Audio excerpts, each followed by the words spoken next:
Welcome to the Neurofaith Podcast. I'm your host, Dr. Curt Thompson, and we are here to explore what it means to live at the intersection of emerging scientific discoveries about the mind and following and being formed by Jesus, and how that can lead us into a world of greater human flourishing.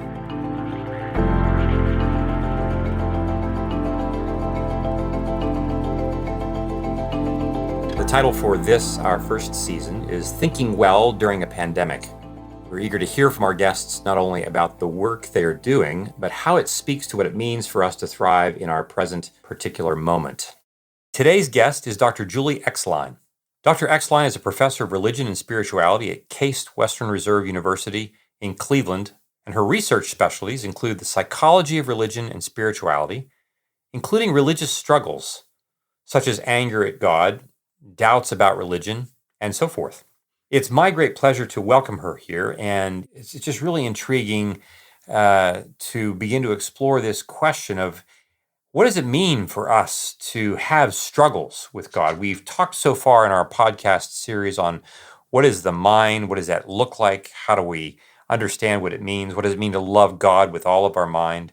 We talked last time with Dr. Jim Wilder about these questions of what is the role of attachment and attachment love in developing the mind and enabling us to be people who are flourishing. But it's also true that part of our challenges in being able to love God and love one another, to enter into a life of flourishing, is always going to be fraught with challenges of things that we're struggling with. Those negative emotions, those times when I'm angry or upset, ashamed, guilty, all the things that I don't really enjoy. And so today, I'm eager for us to hear from Dr. Exline about those things, and in particular also, as we have been doing this season, really exploring how does our life in the middle of a pandemic shape even more profoundly these struggles that we have with God and our responses to it. Welcome to the podcast, Dr. Exline. Thank you so much, Curt. I'm delighted to be here. So what is it about this field that drew you to it? Tell us, I would love for our listeners to hear a little bit more about your own personal journey that drew you into the space that you now find yourself doing such important research work. Yeah, thank you so much for asking. I love to share about my story, and my challenge is always just kind of keeping it reined in enough so I don't go off on too many tangents because everybody's life is so complicated. But for me, I was raised in a fundamentalist church, Northern Baptist congregation, and had a very loving parents, loving family, but we were very, very involved in the church. I was one of those people who was going to church Sunday morning, Sunday night, Bible club, Monday night, sometimes Bible study, Wednesday night. So it was very high level of involvement. Busy with God. Yes. And I would say for me, the earliest real struggles that came up for me around religion had to do with this belief, which was certainly very strong in my church, that hell is the default, that if you don't accept Jesus as your savior, you're going to hell and you're going to suffer for eternity. And just what a teenager wants to hear.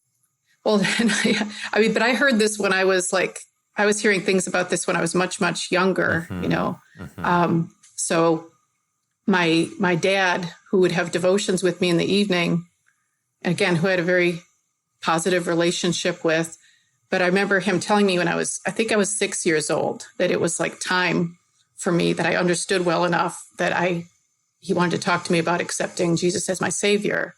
And of course I did, based on the knowledge that I had at the time. But this was all kind of in the context of, I don't think my dad talked about this, but the definite theme that I was exposed to over and over was that people were going to hell if they didn't do this. So those beliefs about hell and a negative afterlife have been something that's been a very big deal that I struggled with as a child, and still wrestle with some things around those types of beliefs today. We also had our church had a lot of great people. They really tried to have close personal relationship with God. They were very devout. So lots of positives there. But, in any religious system, people can become legalistic in their thinking. So we had a lot of rules. I wasn't allowed to, certainly not smoke or drink or have sex or anything like that. But I couldn't go to movies. I couldn't dance. I couldn't play cards, things like that. And it was just limiting. So I felt, even though there were a lot of Christians in my hometown, they weren't all as strict as our church was. And I always felt like kind of an outsider. And I was a real rule follower. So I just obeyed these rules, but then I really kind of limited my range of life experience. And I also, as I got to be more of a teenager, I got uncomfortable with what I was perceiving as the judgments and self-righteousness that can so easily come out of that kind of rule-based mindset. That we're the ones who have the right view of the Bible and of God, and the rest of the world is, fallen and lost and destined for hell. So outside of evangelism, which it was not a natural for me or most people close to me, because we're quiet, introverted people. We're not, we don't want to go out and scare or offend people with really bold evangelism. Outside of that, you just ended up with this feeling that, well, the world's going to hell in a handbasket. Hopefully we'll be safe.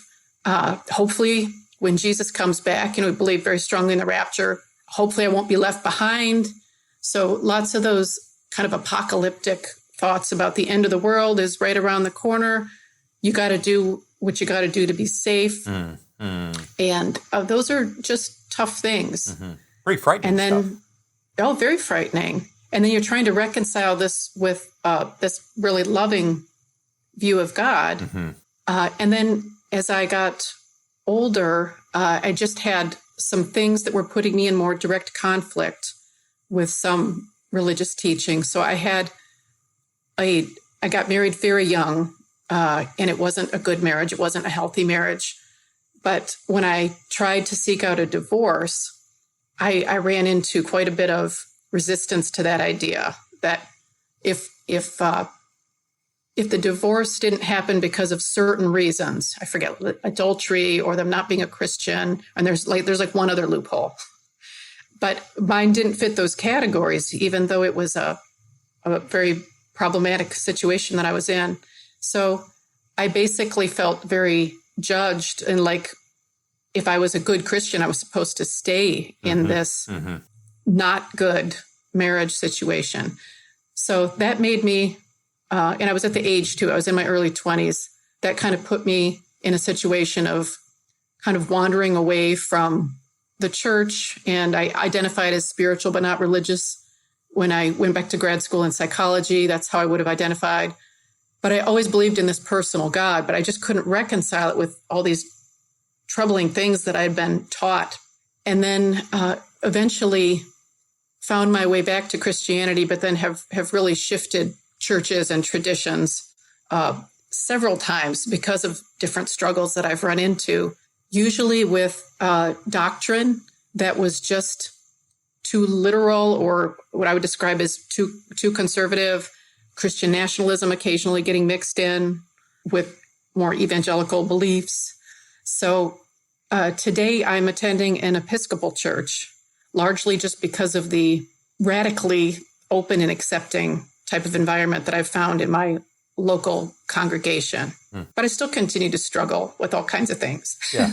Well, and it sounds like, I think anybody who is not struggling at some level of depth with their faith probably is dead. They're probably not. They don't have a pulse. I don't think it's these are challenges. And so in some respects, as I'm hearing your story, it sounds like these questions of how do we cope with our struggles with God seems like it's right in your wheelhouse, right in terms of your own personal story, which just makes a ton of sense. And I would love then for you to talk about what your research that has shown, what are you learning about what it means for us to have crises of faith, for us to have struggles with God? What are the nature of that? And what do you see as being some of the most important ones that we share in common, across traditions and so forth? We'd love to hear you speak a little bit about that. What does it mean for us to have struggles with God? In terms of struggles with God, there are a lot of different things that can happen. We've focused in our work mostly on negative emotions toward God. So something like feeling frustrated or angry at God, or feeling like you maybe can't trust God. So those kind of anger emotions are the things that more of my research has been on. But there are also a lot of people out there who would say they're not angry at God. They're afraid that God is angry at them. So this thought of seeing God as very punishing, or just waiting for you to make a mistake, and then is going to be really harsh with you, punish you, maybe even send you to hell. And then a third type of struggle, we call these divine struggles in our writing. The third type has to do more with questioning whether God really loves you and is really there. Like, might God abandon you? So all of these things, this idea of maybe being kind of mad at God, feeling like God is maybe mad at you or is going to punish you, and questioning God's love, or feeling like God might be far away and doesn't really care. Those are all related to each other. So a lot of times people will have a mix of those. Right. But they can also be studied separately. So I'm curious, what is your research demonstrating in terms of the correlates between how people are having these particular wrestling matches with God? And I love those three categories. I mean, I can understand how they could bleed one into the other, but there's a certain sense in which these categories are pretty cleanly separated. Like, I can be angry with God, my sense that God is angry with me, or this sense that I'm questioning whether or not I'm loved by God. I would say that that third category is one that I've resonated with. Like, do I have the felt sense of being loved, and I don't really know that? What is I'm curious what your research reveals in terms of the correlation between people's experiences of one of these three categories of negative emotional response to God and their developmental stories. Their stories, I just listening to your story, I would think, gosh, there's a pretty direct line. It makes a lot of sense that you would have some struggles. And if others were growing up when their contact with human beings, how much how much that is shaping their overall experience of God. Great question. And a lot of other people besides me and people in our research group have studied this and have taken a much closer look at these developmental questions that I have. I just want to be clear, I'm not a developmental psychologist. There is that whole literature on attachment, which you had spoken with Dr. Wilder, I believe, about in your prior podcast. So basically, the idea is that kids form their images of God based on early things that they learn, but also very much based on their relationships with their parent or parents, caregivers. And, you probably have heard the talk that, Freud talks about God as just being, like the father figure, that people wanted, and they're projecting all these things. But it turns out that there, in a variety of research studies, that it's super important to know that both the mother or maternal caregiver and the father or the male caregiver seem to, both our images of them correlate with our images of God. So it's kind of like image of God isn't just the father, it's also based on mother. And you might have had other people caring for you growing up, or there might have been a step parent or something. But there's definitely good empirical evidence. We have a little bit from our work showing that you're, like, to the extent that you see your mother or your father as being cruel or unloving or distant in any way, that your image of God reflects that. So it could come from either parent. And then, of course, it's going to be easier to have struggles with God, to feel. We were looking in that study at anger at God specifically, and we might have looked at feeling punished by God or feeling God's disapproval. So it's very clear that people who had either a troubled childhood or a good childhood, but felt like maybe their parents were more conditionally loving, or that they were sometimes angry, things like that, get projected onto their images of God. And there's the work on attachment to God, specifically on what they call object relations with God, does a much better job of that than what I'm telling you right now. So there are attachment to God measures by people like Beck and McDonald. Lee Kirkpatrick has done an amazing book looking at this. Wade Rowett. Todd Hall's done incredible work looking at object relations involving God. So lots of people have looked at that. So there's a lot of truth that the God image becomes a reflection of those parental images. But also there's some room, I believe, to have, as you grow up, other relationships could come in too. And these haven't been studied as much. There's been really an overemphasis, I think, on just parents. But you may have heard about how in psychotherapy, a lot of times people will kind of play out their issues with therapists, their old issues and patterns that they had from other people in their lives. Yes, they do. And they can have this kind of corrective emotional experience sometimes with the therapist, and that can be healing. So there could be a corrective experience with maybe forgiving a parent or something that happens with a therapist, or finding a really great romantic partner or spouse that helps to heal some of the wounding from childhood and helps you to feel more secure, more securely attached. And if you feel more securely attached, meaning that you feel like you've got someone that you can go to help you feel safe when you're stressed, and somebody who's going to be there to care for you, even if you're just carrying these images around in your mind of, I know what it was like when I would go to mom, or I know what it was like when I would talk to my therapist, or when my boyfriend is here. If you've got that ability to go to those secure, loving sources, that helps to kind of steady people. And I believe that there is some evidence that having that increased emotional stability and that the improvements in attachment could also improve your image of God as well. One question that I have, as a psychiatrist doing this work at the interface of neuroscience and spiritual formation, I'm aware that, when patients come to see me, they will be in particular states of mind. They may be depressed, they may be anxious, they may be a range of different things, have had traumatic experiences that are not religiously related necessarily.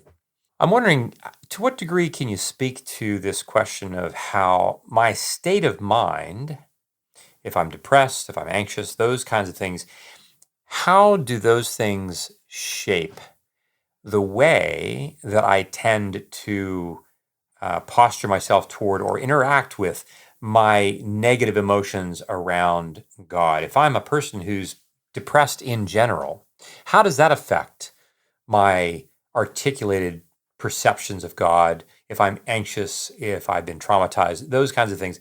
Just curious about to what degree those things are included as variables in the work that you're doing. That's a great question. I'm really glad that you asked, because I think this question has a lot of practical importance to it. So Ken Pargament, who has been a longtime collaborator of mine and is really the world's pioneer on religious coping. In the work that we've done together, he came up with just a helpful description of what he called the primary struggles model, meaning that religious and spiritual struggles lead to emotional distress, and a secondary struggles model, which is where the emotional distress leads to spiritual struggles. You have to have longitudinal or experimental types of studies to be able to tell, because, when you're just looking at people at one point in time, it's like they're depressed and they're angry at God. Right. Well, what's causing what? Right. And there is some empirical work coming out now.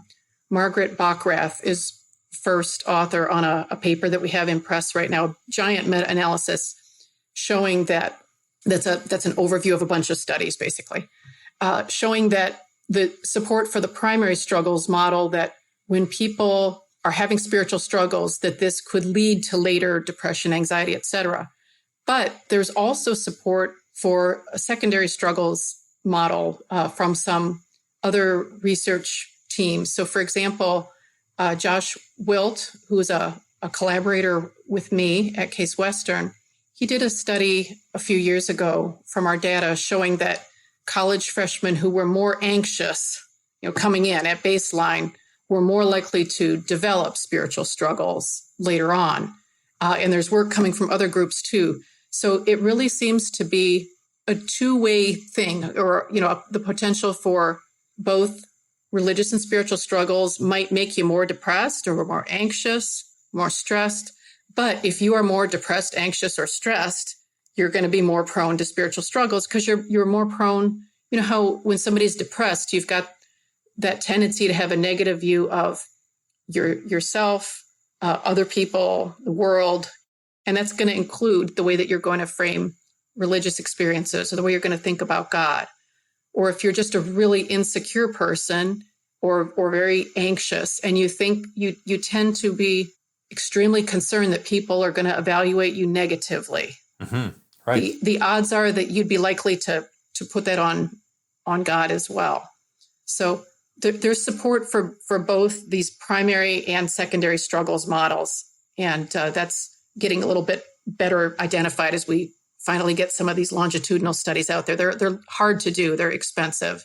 So I'm here. Here we are speaking with an academic researcher about these kinds of things, and we've got our listeners who, many of whom may not be in the academy, and yet I'm imagining that I'm already imagining the significance of your work in day-to-day life, and one thing that I'm hearing even right now is this the significance that you may be listening and find yourself in one of these two different directional areas. This sense of I was anxious and that led to challenges and difficulties with my experience of God, or vice versa. And I'm hearing you say, Dr. Exline, that both of these things are really important elements for us to be paying attention to, and it's going to be helpful and important for us to be curious about what our religious experience is, what our relational experience is in those situations in which I find myself both having struggles with God, but also having challenges, whether it's anxiety or depression, whether it's working through trauma, however that's correlated with my religious experience. That those things are important for us to be curious about, and probably, I would guess, having others in our lives who are helping us kind of make sense of that and move forward in that regard. I have now we touched on this just a moment ago.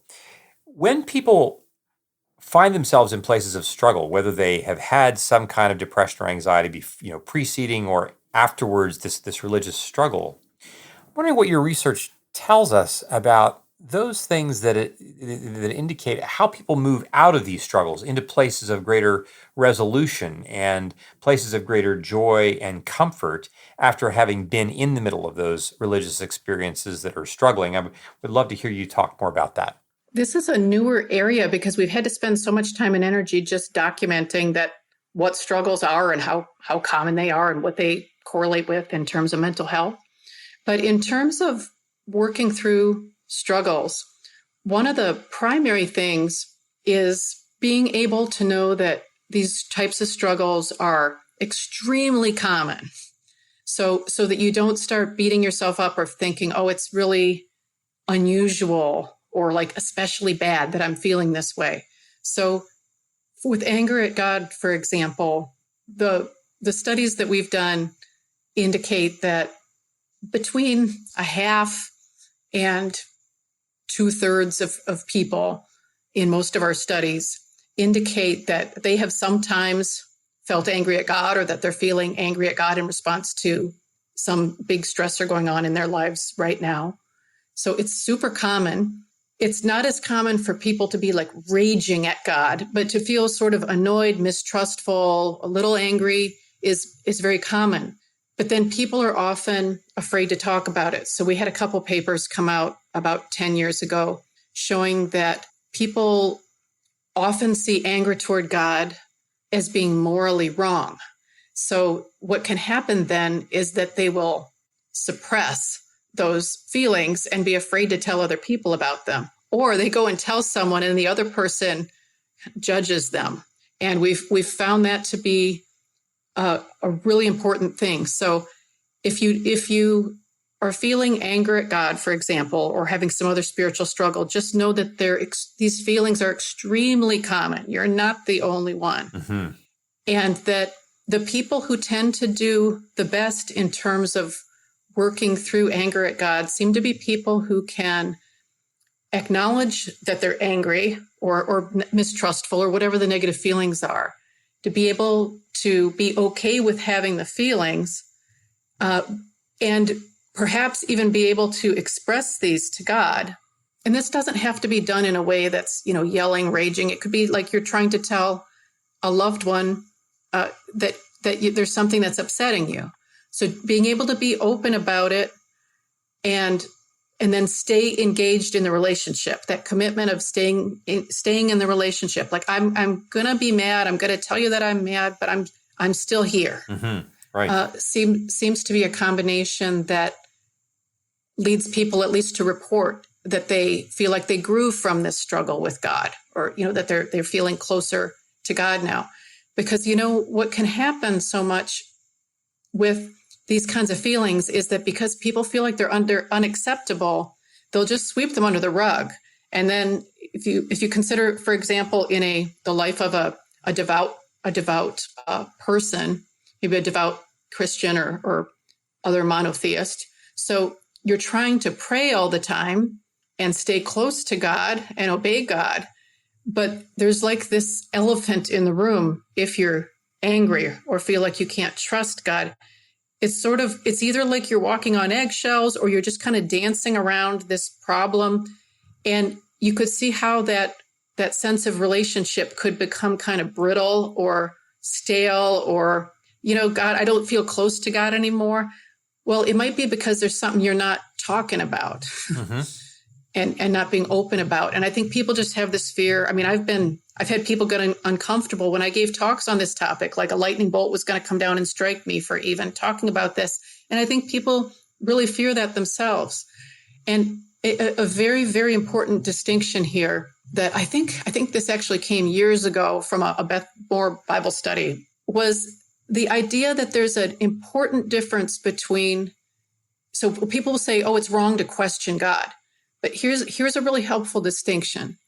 Think about the difference between asking God questions, like why, what's going on, versus questioning God's authority.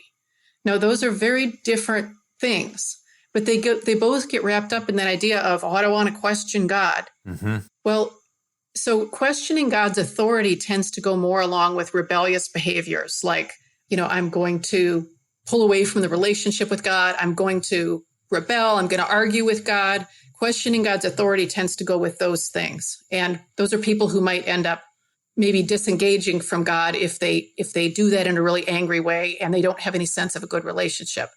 But asking God questions tends to go with this tradition of lament, which is actually a big part of the Psalms. They tend to do a better job integrating lament ideas within Judaism than within Christianity. We feel like we're just supposed to put a happy face on things now. But those Psalms of lament really do a good job of conveying the struggles that people are going through and even their attempt to cry out to God about these things. So even this thing of asking God why, things like that, could be part of a very healthy process of just identifying what is it that you're upset about, getting it out of your head and being able to, whether it's private prayer or talking out loud to God or writing in a journal or expressing something through art or whatever it is you want to do, just finding some way to get the things out there. And then we had one study that we weren't able to publish, but if people envision themselves expressing these concerns to God and then imagine God responding with love and acceptance, it did seem like it was helpful. They just kind of do this imagery of imagining this loving response. Now, that's going to be easier for some people than others, because if you don't have, if you see God as being kind of mean to begin with, it might seem very false to imagine this loving response. But so this will be easier for some people than others. This is probably part of why our study with it, had kind of shaky results. But for some people, it really seemed to work. Julie, you're really touching on a couple of things. One thing I will say is that, in those situations where a child has developed in the context of a secure relationship, that is a child that typically finds herself or himself growing up in a family where questions are actually encouraged or welcomed. There's a certain hospitable environment, that we're welcoming questions. And so, and the other thing is, when we think about children who are growing up in a secure attachment, those children without guile and without hesitation and almost without exception have no problem asking their parents questions. Why this? Why that? And when their parents welcome those things, those children also are not necessarily so likely to question authority. A 3-year-old, they like live, the parent is the parent. They're not really questioning that. And in fact, we might go so far as to say that they are less likely to question authority when questions of curiosity, especially in the middle of moments of crisis or emotional difficulty, are welcomed into the room. I know that recently it has really struck me in the last several weeks, even. It seems like once a week, there's just one more iteration of how the words of Jesus in the Gospels, where he says, "Unless you change and become like little children, you can't enter the kingdom of heaven." This sense that unless I actually am willing to live the way children live in this securely attached form, this way in which they ask questions. They're not wondering about authority because they're trusting the authority, but they're also unflinching in the questions that they ask because there's a certain degree of confidence and comfort with asking those questions. Now, of course, if my attachment is not so secure, if I am worried about things, if I'm worried about the risks of asking those questions, that in of itself may set me up to be more at risk for the kinds of struggles that I might have later on. And so you just raise a great point about what we can begin to do by having these conversations with other people when we do have these struggles, developing relationships with people in which we can ask these questions more freely, name these emotional distresses more freely. I'm wondering, we've been talking primarily about people who have religious faith experience. I'm wondering, for those listeners here who either are not sure where they land on that spectrum, or people who are even right now are listening to us, but they don't really have any religious affiliation. I'm wondering, to what degree does your research, when we talk about religion, to what degree are there differences between people who will say, "I'm angry at God," compared to those people who say, "I'm angry at organized religion"? Is there anything about your research in which people are able to separate those things? And what can you tell us about that? Yeah, that's one of my favorite topics, actually.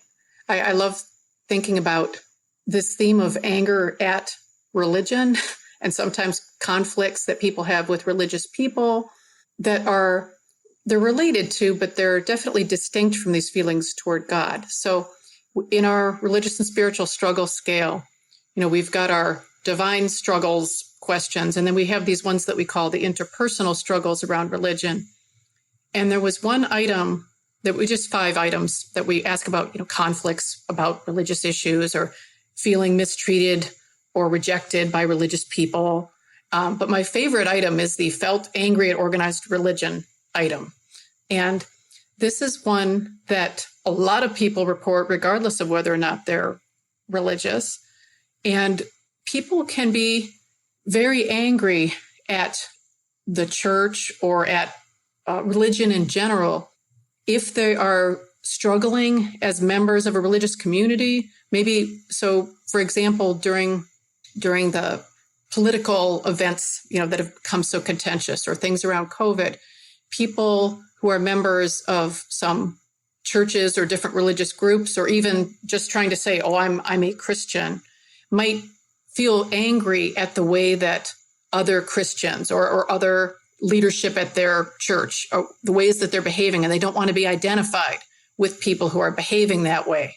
But the anger at organized religion is definitely a key thing for people who are not religious or spiritual, especially those who have left religion. There's often a lot of anger that led a person to leave. So I had done some work and writing a while ago about how one path to atheism is this emotional atheism type of route, which Michelle Novotny and Randy Peterson wrote about 20 years ago now. But this idea that some people will become atheists because they get angry at God and then just basically leave the relationship, or else say, I can't believe in a God who would be like this. So it could be more emotional or it could be more cognitive. But certainly, even if you stay outside of that whole, this is one route to atheism thing, certainly people being angry at religion is a huge reason for religious exiting that occurs. And in a project that Aaron Sedlar was the first author, we had a look at religious and spiritual struggles among atheists. And we found that, consistent with some of my earlier work, some atheists do report some divine struggles, anger. And you could think of this as being more anger around the idea of God. You could picture people having memories from earlier in their lives where they still have some anger. Or maybe they have this hypothetical image of God that they think that if God exists, God is scary and kind of a jerk. So there's some emotion there. But much more than those divine struggles, which tend to be very low, among people who are currently professing to not believe in God, these struggles, these interpersonal struggles around religion can be substantial, as can struggles of ultimate meaning, and other types of things like moral struggles can be a really big deal as well. So anger at organized religion is something that animates a lot of us, regardless of whether we're religious or not. And I think it's important to point that out because people who are non-religious might assume that all religious people just, are finding their religions to be just fantastic. And we all agree on things and we all have what they might see as these crazy ideas. Whereas within any group, you've got a lot of diversity of opinion usually. And there's got to be a lot of people within religious communities who are really struggling and maybe really angry too. Right. It's kind of like, the Hatfields could be angry at the McCoys, but like you have no idea if you're the Hatfields that within the McCoys, like there's a bunch of them that are mad at each other. Right. Exactly. Right. Exactly. Right. Yeah, that's just the right way to say it. I love that. Yeah. It's a great metaphor.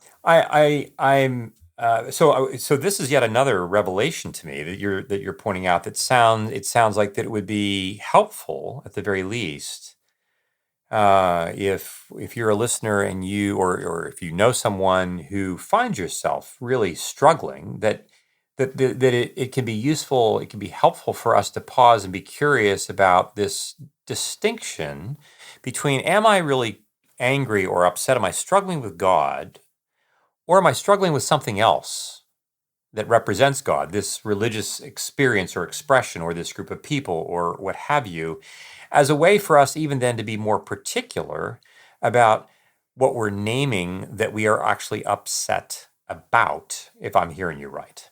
Yeah, another thing that I would put in that category, which I haven't studied, but it fits right in with what you're saying, Curt, is that I know that after my divorce when I was young, I was pretty angry at the church, but I was also really kind of angry at or about the Bible. And I wasn't really angry at God for what had happened, but I was kind of annoyed about the Bible as a representation of God, and that's, there was just a lot of things in the Bible that I was struggling with. So it's like I was kind of annoyed, maybe indirectly, with God because I was extremely annoyed and frustrated and scared about the Bible itself, with the Bible kind of being part of this whole religious system that I was a part of. So I think being angry at the Bible is that's another study we'll do. Great.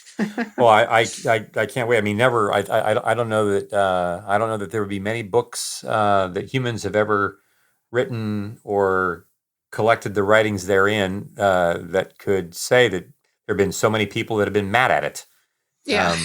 But this is certainly one that probably has had that experience. My attention is drawn back to a comment that you made earlier about what happens when people do the work of naming their struggles.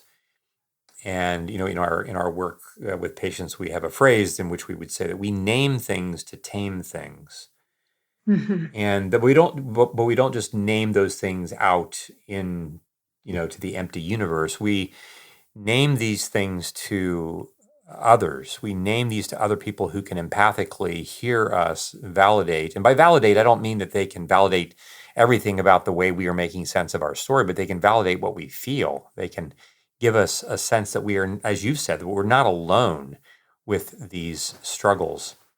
And no matter where we are in our struggles with God or even with organized religion, when someone else can come alongside us and provide a listening ear, they can also be curious with us and ask us questions about things that perhaps we don't even know that we don't know. And we can't even know until someone else walks with us, sits with us, and is curious about the parts of our heart that feel angry or afraid, or the parts where we have great longing. I know that the pandemic has done a great deal to bring along an enhanced sense of isolation and disconnection from each other. I'm wondering, what in particular have you noticed about the pandemic that has just in terms of your hunches about things and where this is drawing your interest and curiosity in research? So I'd love to hear anything these reflections, how the pandemic is related to this. You had mentioned the importance of having a listening ear and support around these struggles. And it can be hard sometimes to find the right person, but we do have a study from about 10 years ago, one I did with Josh Grubb, showing that if you can find somebody who can just express support for you in your struggles and you don't feel judged or shamed, and they just might say, I've felt that way myself too, and be encouraging. It's kind of ironic, but if by somebody giving you permission to be angry at God, it actually seems to help people get over their get over their anger and have a sense of a closer relationship with God. Whereas if people feel at all judged or misunderstood, ridiculed, even a little bit, they're more likely to try to suppress their anger toward God. They stay more angry. They're more likely to walk away from their relationship with God, and they use more substances. So I'm just trying to affirm what you were saying about the importance of having someone to talk to. And if you don't have a friend or family member, if you don't feel comfortable talking to clergy about it, there are spiritual directors. You might check out something like Spiritual Directors International as a way to find a listening ear. So forgive that aside, but I wanted to just say that before getting into the responding to your really timely questions about COVID. So we don't have a lot of data ourselves on COVID, but have been some cool survey studies that other people have done looking at religion and COVID-19 and how, attitudes about mask wearing and vaccines and how religious congregations have been affected.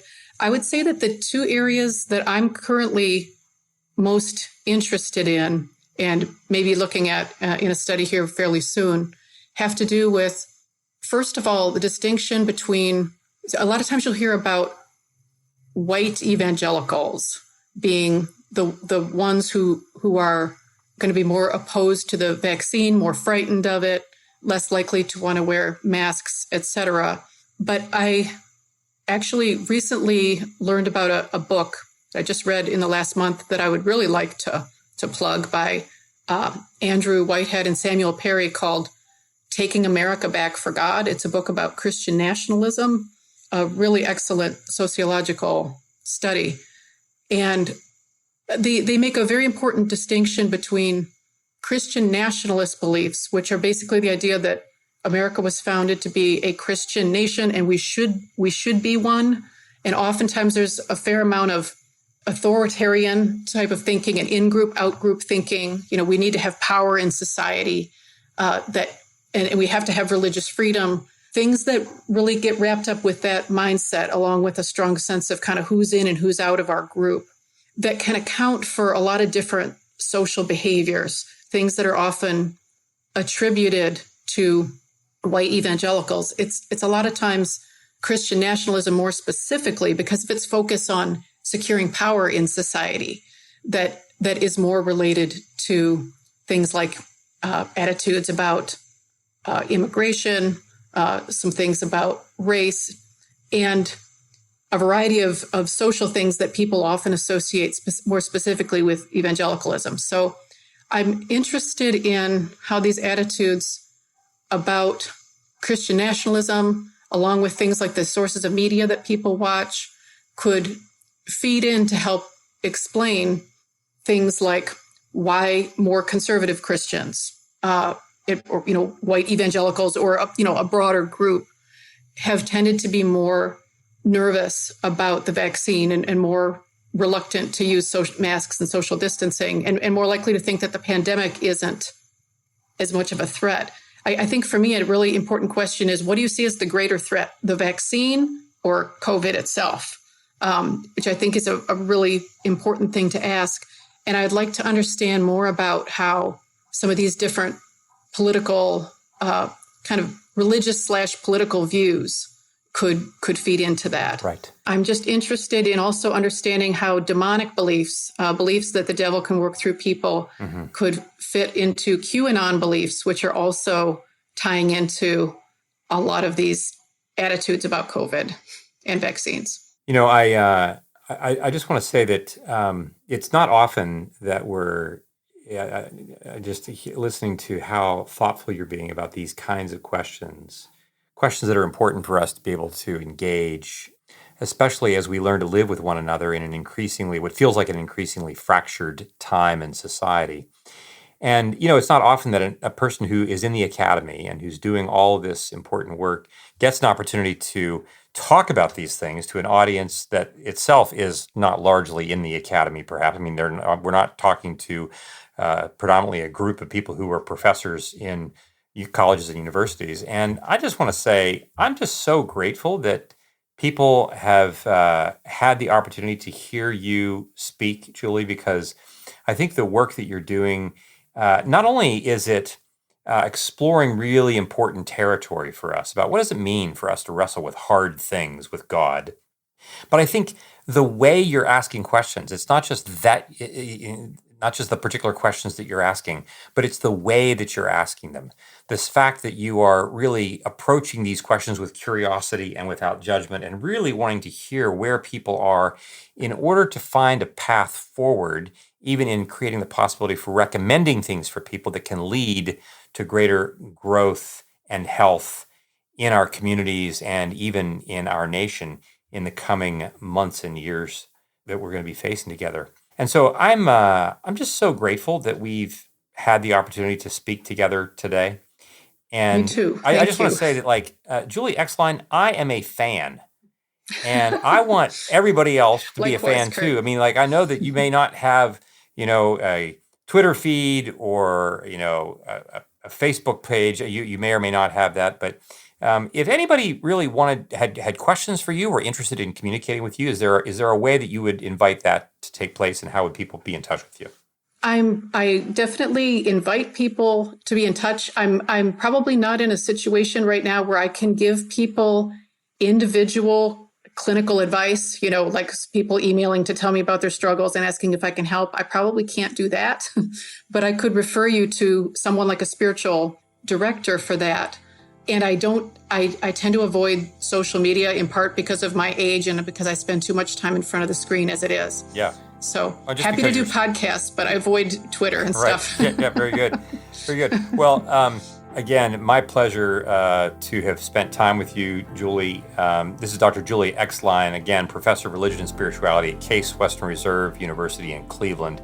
Dr. Exline, it has been a pleasure. Thank you so much for joining us. And thank you to all who've been listening.